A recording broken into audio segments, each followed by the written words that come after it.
What's up guys, you're watching the Street Show, and if you're new in my channel then don't forget to subscribe and like. Today our topic is PlayStation 4 error, and the error is CE-35489-9 invalid region. So you must have a address problem or a region problem, and here we go to the screen simply simply just go to the screen and then settings and account management.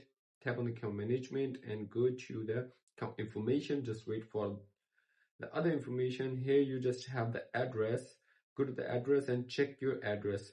Sometimes your address is invalid, and because you are trying to add from the another region applications or a game, or sometimes you're adding a payment method, it's different from your PSN account region. So you must have the same region and the same information, account information and in region. So simply and check it, and you just if your region is not going to change, you must make a new PSN account.